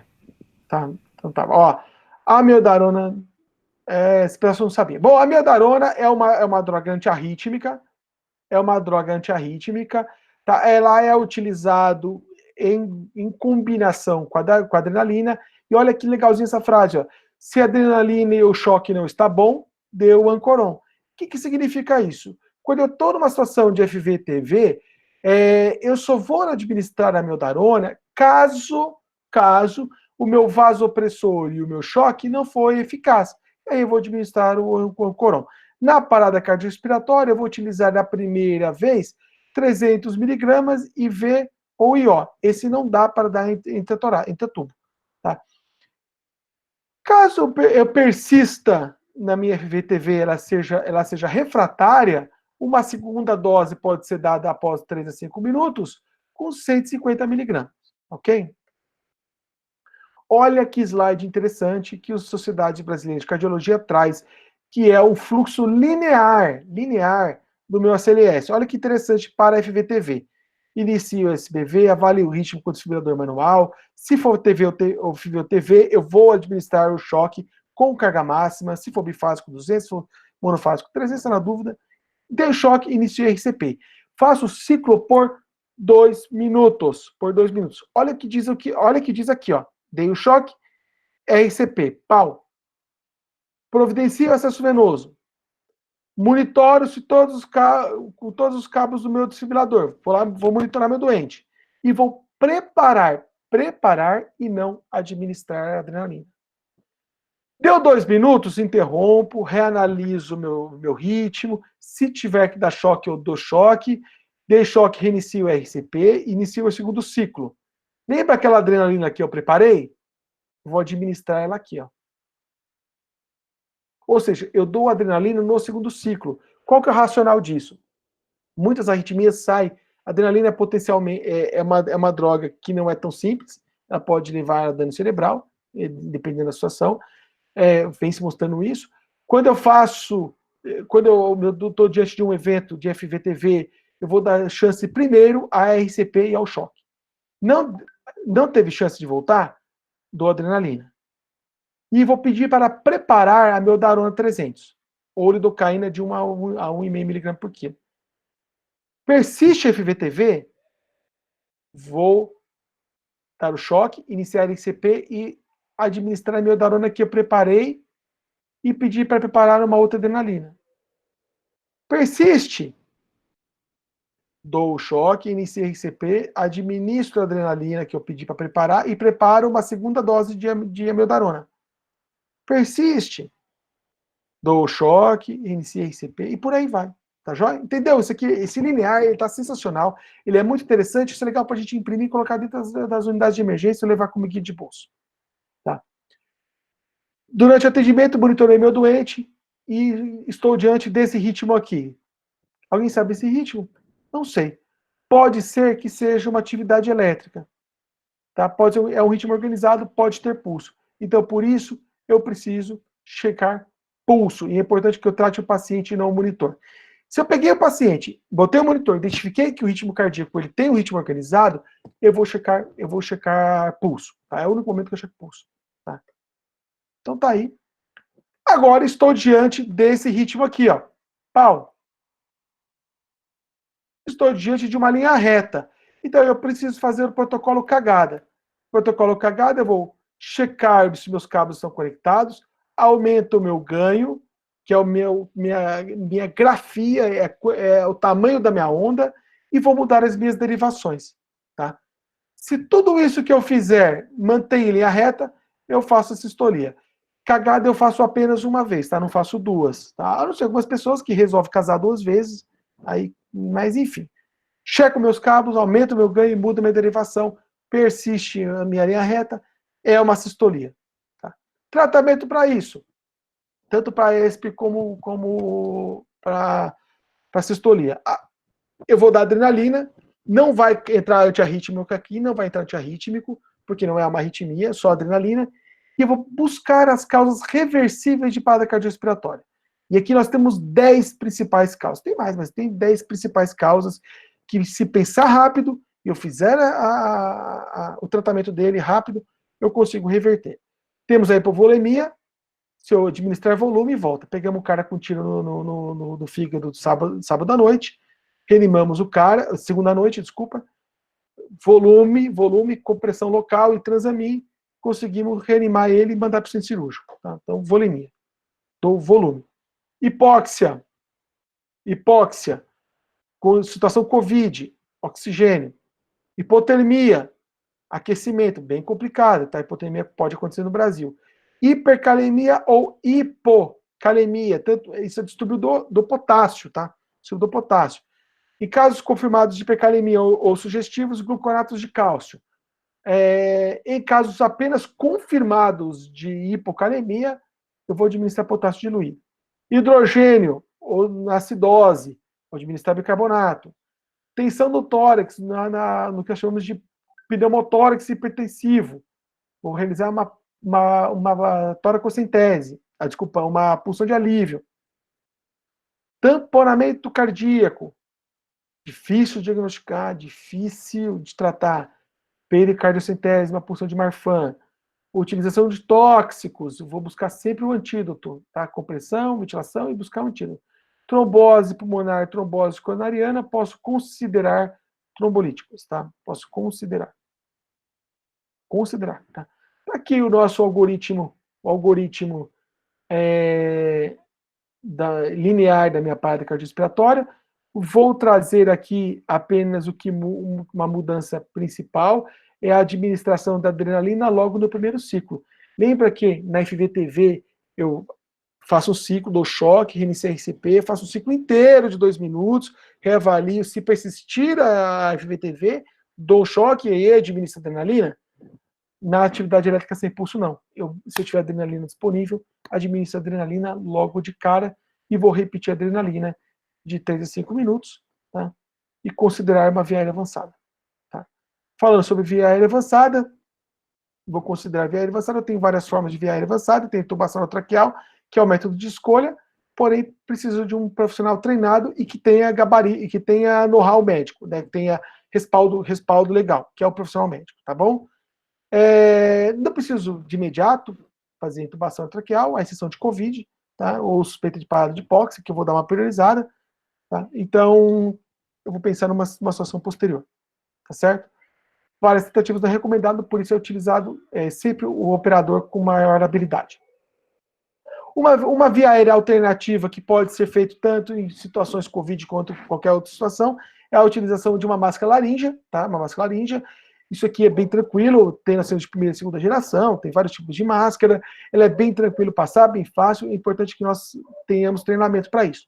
Tá? Isso o enfermeiro pode fazer, a gente tem respaldo legal para isso. Tá? Ela fornece uma ventilação comparável à intubação traqueal, a diferença é que uma não isola. Tá? Essa não isola, a outra isola via aérea, porque ela tem um cuff entubado dentro da laringe, dentro da traqueia. E também temos o tubo laríngeo, que é um dispositivo supraglóticos ou extraglóticos, tá? Como a máscara laríngea. Enfermeiros são habilitados a passar esse tubo aqui. Dispositivos de confirmação.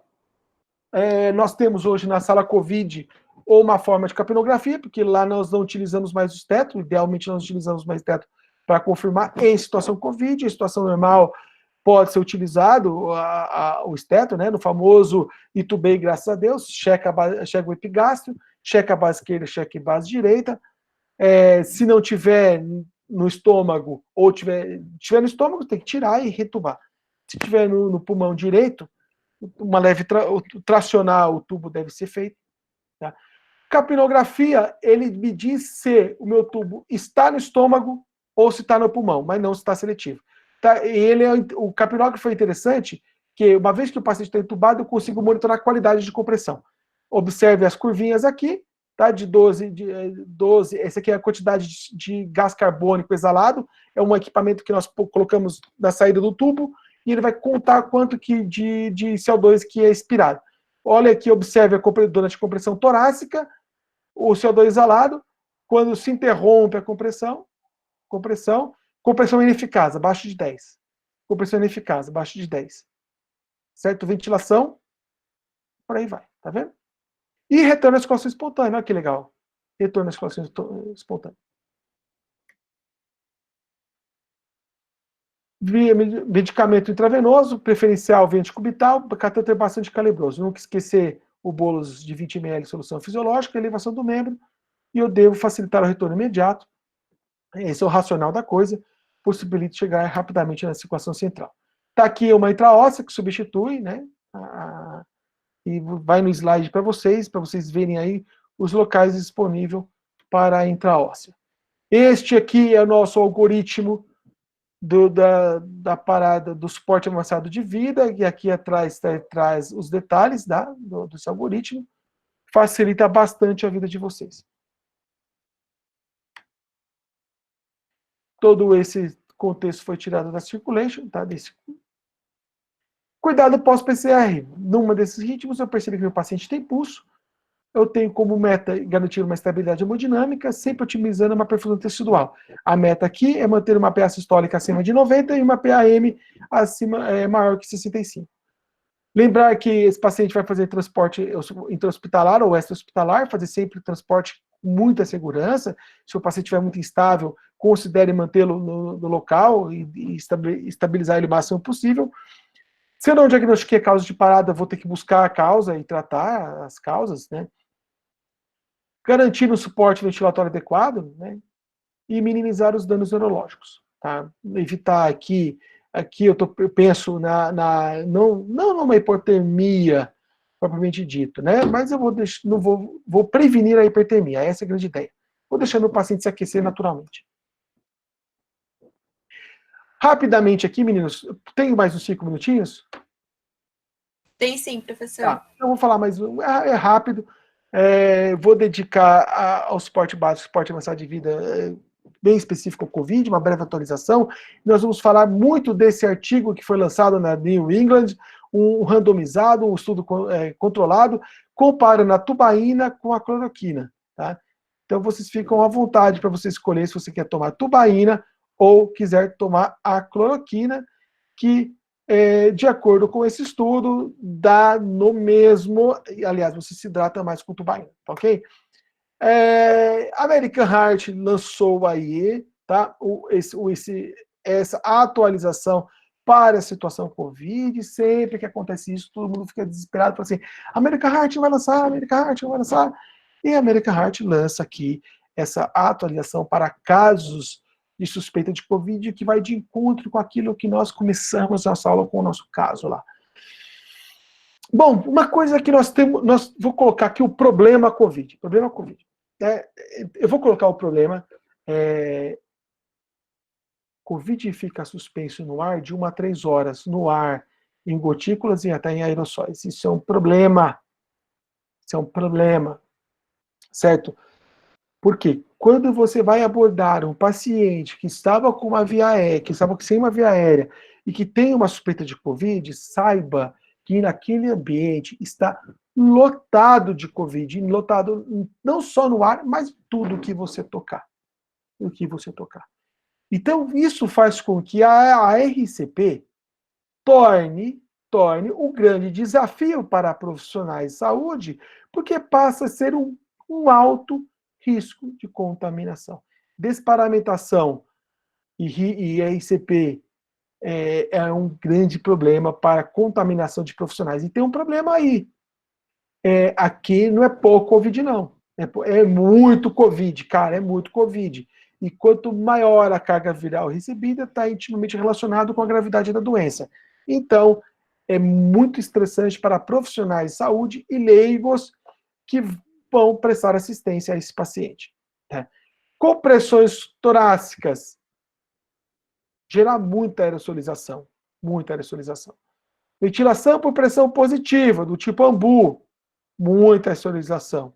Intubação ou dispositivo extraglótico, como mascularíngeo e tubularíngeo, demais, cara. Então, saiba que o ambiente vai estar lotado de Covid.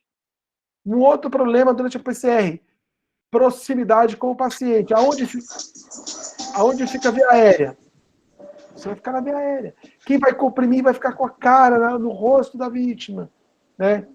E terceiro, procedimento de emergência. O que acontece quando você está numa situação de emergência? A emergência justifica tudo, né? Passar sonda no cuspe, é umas bizarrices que você vê, né? Então todo mundo vai igual doido, e aí não se paramenta adequadamente. Então isso é um problema, tá? Faz a coisa de qualquer jeito, de uma forma de emergência, e não se paramenta, e se descuida, e aí tem um problema. Certo? Etiologias principais. Hipóxia é uma das causas principais, e aqui é interessante que nós vemos muito comum, é o que nós chamamos de hipóxia silenciosa. É o doente que ele vinha bem, e no dia começou com uma falta de ar, um cansaço, e ele chega confortável. Pra você ter uma ideia, os doentes nossos que chegam no Covid grave, eles não têm nem... Eles têm a saturação de 70, 60, você não tem nem fala entrecortada, não, sem utilizar a musculatura acessória. É uma coisa que está trazendo para a gente muito diferente do tudo que a gente já viu. Então, os pacientes fazem hipóxia silenciosa. Tá? Eu lembro que em janeiro, o Marcos, um amigo meu, enfermeiro da UTI, mandava vídeos do pessoal da China caindo no meio da rua. Eu falava, Marcos, você tá louco, isso aqui não existe. E existe. As pessoas caem na rua hoje, é uma parada por qualquer outro motivo, parada súbita, e você vai ver hipóxia. Muita atenção ao que nós temos encontrado em situações de ambientes intra-hospitalar, principalmente UTI. O alargamento do QT longo, formando uma TV polimórfica, uma arritmia com TV polimórfica. O famoso tubaína e cloroquina. Talvez o Covid parece que está gerando esse tipo de arritmia e ainda mais tem se mostrado quando combinado com a azitromicina e cloroquina. Tá certo? Gente, calme, eu não sou um jogador de pedra na cloroquina, só acho que é muito cedo para a gente estabelecer isso no ambiente inseguro, né? Porque nós estamos vendo isso com uma clareza agora em pacientes graves, né? Talvez em pacientes não tão graves, isso pode ser um problema real. Então, isso é muito... Princípios gerais. Estratégias de ventilação com baixo risco de aerossolização. Tá? Então, eu tenho que pensar, se eu vou entrar numa área COVID, a primeira coisa que eu tenho que pensar, princípio geral, eu vou minimizar o número de profissionais e pessoas que tem dentro daquele setor. Hoje nós atendemos parada cardiorrespiratória com um coordenador, líder da equipe, um operador, um enfermeiro e, se precisar, um técnico circulando. É isso que nós vamos atender, no máximo um quarto equipista, um quinto equipista, no máximo, no máximo. Evitar o máximo possível. Quanto mais gente presente, mais risco de contaminação, mais gente para pegar Covid, certo? Se eu estou no ambiente hospitalar, eu peço para todo mundo sair fora. Eu deixo o ambiente alejado, procuro limitar o número máximo de pessoas. Isso é importante. Tá? Eu vou sempre buscar estratégias de ventilação que gerem menos aerossolização. Tá? Após checagem de ritmo, desfibrile se necessário, e aí eu vou considerar uma intubação orotraqueal precoce. Por que a intubação orotraqueal é interessante? Porque, primeiro, que o doente parou por hipóxia, a chance de parar por hipóxia é grande e eu estou tratando a causa. Esse é o primeiro racional. O segundo ideal, segundo ponto, quando eu utilizo uma intubação orotraqueal e utilizo o sistema filtro EPA, eu isolo a minha via aérea, nada que está no pulmão dele sai que não seja pelo tubo. E se eu estou conectado a um tubo EPA, eu diminuo minha chance de aerossolização.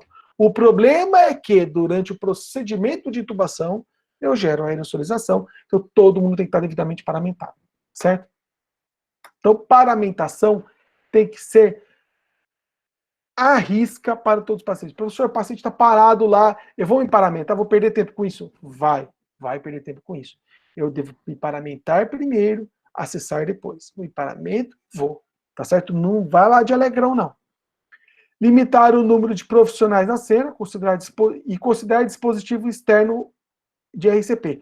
Você está vendo aqui no GIF, esse é o Lucas, tá? Lucas 3. Esse é o compressor externo automático. Tá? Ele já é recomendado em qualquer outra situação.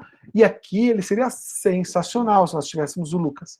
Porque você deixa o equipamento fazendo a compressão, deixa o tubo na boca do campeão fazendo a ventilação e fica lá só dando drogas se for necessário.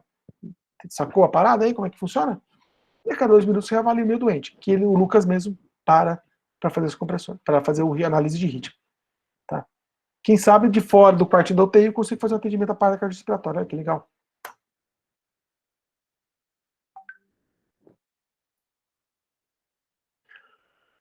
Durante após a checagem do tubo, eu vou considerar a intubação orotraqueal e eu vou manter o circuito fechado de ventilações. E eu sempre devo minimizar ao máximo as desconexões. Aqui é importante que lembra que no começo, no paciente normal, durante a intubação orotraqueal, primeiro que não era vital, aqui é. Segundo, é prioridade. Segundo, durante a intubação orotraqueal, o que acontecia? Quem está fazendo compressão torácica não para a compressão, não para. Aqui tem que parar. Qual que é o racional disso? Se o cara está lá com o laringoscópio olhando, a traqueia doente, o cara está fazendo compressão, eu estou jogando Covid na cara dele em jato. Então tem que parar a compressão. Tem que parar a compressão. Tá? todo o meu sistema tem que estar conectado com sistemas fechados. Por exemplo, enquanto eu não tubei, eu vou utilizar o sistema bolsa, válvula, máscara com reservatório de oxigênio, ligado de 10 a 15 litros, certo? Enquanto eu não tubei. Nesse ambu, eu tenho que estar conectado ao filtro EPA. Tá? Um filtro EPA. Se tiver um filtro HMF, melhor ainda. Que filtra e umidifica. Tá? Mas aqui eu vou pensar em filtro EPA. Filtro EPA é um filtro específico para filtrar, que fornece barreira contra micro-organismos até 95 nanômetros, não me lembro especificamente. Então, ele bloqueia a Covid. Essa é a ideia. Então, se meu doente não está entubado, eu utilizo ventilação por pressão positiva, com o meu ambu, sistema bolsa, válvula, máscara, conectado ao filtro EPA. Certo? Toda vez que eu vou entubar meu doente, eu vou utilizar clamps ou para-interrupções para que eu possa fazer intubação, tirando o mínimo de aerosolização. Uma outra forma que eu posso fazer a ventilação, se eu não tiver o ambu e esse filtro EPA aí, se eu não tiver disponível, eu posso usar esse sistema aqui, ó, que legal. E aí ele recomenda, tá? Oxigenação passiva com máscara não inalante mais máscara cirúrgica. Como que é isso, esse kit? Eu vou abrir a via aérea do meu paciente, vou colocar uma máscara não inalante, aquela máscara com reservatório, e sobre ela eu vou pôr uma máscara cirúrgica.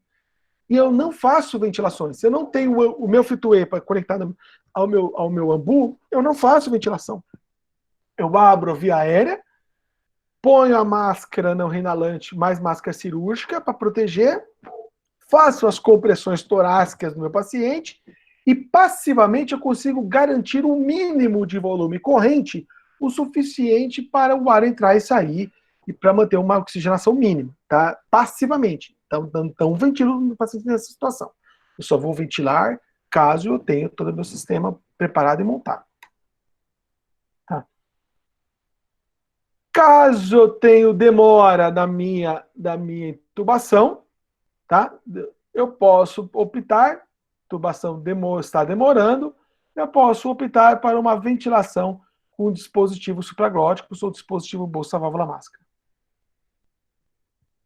Intubei, meu paciente está em parada cardiorrespiratória, está sendo reanimado, coloquei a máscara inalante com o filtro, o médico veio, está todo mundo paramentado, intubou o doente de primeira, utilizou um laringoscópio por vídeo, que foi top, excelente, é isso que tem que fazer mesmo. Chegou a hora de eu ventilar o meu paciente. Tá? A Celeste orienta e sugere que você ventile seu doente no ventilador mecânico. O senhor nunca viu isso na vida. Nunca vi isso na vida, isso é novo. Na verdade, muitos equipamentos suportam compressões torácicas, tem a modalidade PCR, muitos ventiladores mecânicos, tá? Não é o nosso padrão, tá? Não é o nosso usual. Mas eu vou mantê-lo assim. Caso o meu ventilador mecânico não entre em forma sincrônica com as compressões torácicas, eu não consigo ventilar meu paciente, eu vou desconectar e vou colocar o ambu e eu volto a usar normalmente, lembrando sempre com o filtro EPA. Parâmetros, volume corrente, volume de 4 a 6 litros, FI sempre a 100%, o PIP tem que ser 0, tá? Pelo amor de Deus, então qualquer aperto no tórax, ele vai entender que é uma ventilação e vai mandar uma ventilação, tá? Frequência de 10 a 30, fluxo, tem que manter o fluxo de 60 litros por minuto, vou tirar a sensibilidade dele, vamos deixar a sensibilidade lá no talo, lá o tampa, caramba, e botar lá a alarme de pressão super alto também. Ficar pitando. Lembrando que não deu certo a ventilação mecânica na ICP, eu volto para o meu tubo. Parada extra-hospitalar, BLS. Vou utilizar, se eu tiver bolsa válvula máscara, com o filtro EPA, posso utilizar, se não, utilizar oxigenação passiva, tá? Então, primeira opção, segunda opção.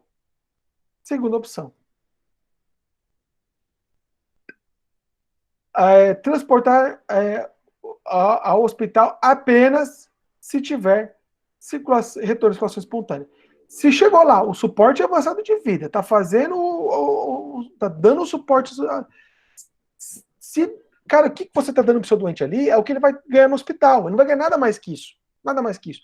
Então, se o doente tiver retorno à circulação espontânea na cena, leva para o hospital. Isso estou falando de um suporte avançado de vida, pelo amor de Deus, tá? Suporte avançado de vida. Se ele falecer na cena, se terminar os esforços na cena, não precisa nem levar para o hospital, muito menos. Tá? O que acontece é que a galera leva para o hospital com o cara reanimando em suporte avançado para não ficar guardando na cena. E aí você leva o cara contaminando na cena, contamina a ambulância, contamina a galera do hospital, você vai espalhando Covid para dentro do mundo. Então, lembre-se que se eu tenho suporte avançado de vida na cena, no despacho, transporto ele apenas se o coração voltar a bater. Tá? PCR na prona. Se a prona eu tiver sem via aérea avançada, não tem como, eu vou virar ele em posição supina, eu vou virar ele em posição supina, ou seja, de barriga para cima, e vou fazer o atendimento. Agora, se ele estiver com via aérea avançada, eu posso fazer RCP em prona. Lembrando que isso aqui ainda é discutível, tá? Mas eu faço RCP em prona. Como que é RCP em prona? Eu vou no nível de T7 e T10, posiciono à esquerda, ou seria onde é o coração do seu paciente, e vou fazer a compressão lá, tá? As recomendações são as mesmas, e as pás autoadesivas eu ponho em posições anteroposterior. Viro lateral, ponho na parte anterior, ponho na parte posterior. Este aqui vai para vocês junto com a aula, para vocês verem que não tirei isso do nada, tá? Tá todas as recomendações aqui no atendimento ao Covid, tá em inglesinho ainda, mas muitos de vocês, a maioria aí consegue entender, tá certo? Este aqui é o BLS, tá? É o nosso algoritmo, tá? Algoritmo indicando o BLS, situação Covid, continuação do algoritmo, e esse aqui é o nosso ACLS, Covid. Ora, no que diz respeito a empenho, compromisso, esforço e dedicação, não existe meio termo, né? Ou você faz ou você não faz. Tem essa história, não vou entubar, vou fazer, mas não vou fazer. Ou você faz ou você não faz. Lembrando que todo mundo deve estar paramentado. As decisões e suas ações vão definir muito bem se meu paciente ele mantém desse lado esquerdo aqui, esse lado nebuloso, ou se ele vai para o lado direito, que é a árvore da vida, esse ambiente iluminado. Por fim, após o término dos esforços, vou registrar os meus esforços e existe um guia para isso. Tá? E o guia para isso é chamado de Woodstein Style. Parece o Gangman Style, né? É importantíssimo registrar. Eu estou sofrendo muito com isso na minha coleta, muito. O paciente tem parada cardiorrespiratória e aí eu vou atrás dos sinais vitais, registro de sinais vitais, no portal eletrônico. E não tem nada informando se parou por quê, o que foi feito de verdade. E olha que eu vou dizer que as anotações da enfermagem ainda é um pouco melhor. Tá? Ainda é um pouco melhor. Mas não tem, cara. Então precisa registrar tudo isso de uma forma sistemática. É legal. Tá? Algumas questões éticas, quando iniciar a RCP, sempre iniciar a RCP. Exceto quando há critérios para não iniciar, como desejo do doente de família, sinais óbvios de morte, não há possibilidade de obter benefícios fisiológicos. Quando terminar os esforços, o doente não apresentou nenhum tipo de resposta. Né? Tentei, lá não foi. Presença de familiares informando a necessidade, o desejo de não ser reanimado. E é sempre importante considerar a história. Tá? Chama atenção um caso que nós recebemos no sábado à noite, paciente trazido pelos bombeiros, 40 minutos de pré-hospitalar, 30 minutos sem receber RCP, mais 20 minutos de transporte, chegou o bombeiro fingindo que fazia a compressão torácica, eu fui contra a continuação da RCP. Eu fui contra. Era uma sistolia, eu falei, pessoal, fazer RCP, uma suspeita de Covid, vai só espalhar Covid para todo mundo. A taxa de reanimação tende a 0 e, de fato, o paciente tentou, foi a óbito, enfim, ou seja, foi ruim.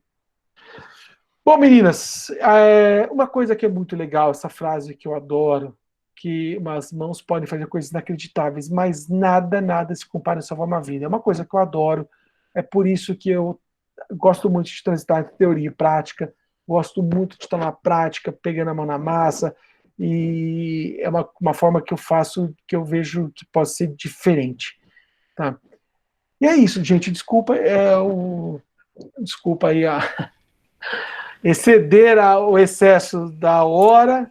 Imagina, professor. Eu vou mandar a aula para vocês aqui E se alguém tiver alguma pergunta, sinta-se à vontade. Teve uma pergunta só do Thiago Vital, e aí ele perguntou se a RCP em prona realmente é eficaz. A RCP em prona é eficaz, tá? É eficaz. Só que, assim, ela é ainda muito discutível. Ela se discute muito hoje.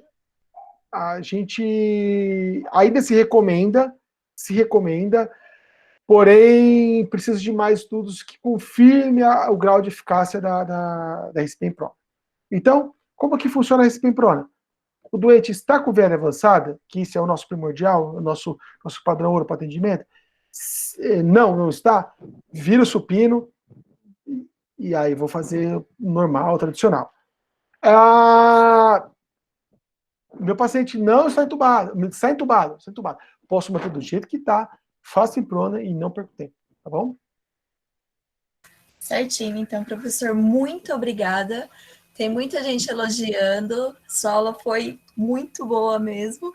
Que legal, foi claro, eu acho, não sei se, que às vezes eu falo muito rápido, engulo as palavras, coisa toda. Não, foi claro que foi, deu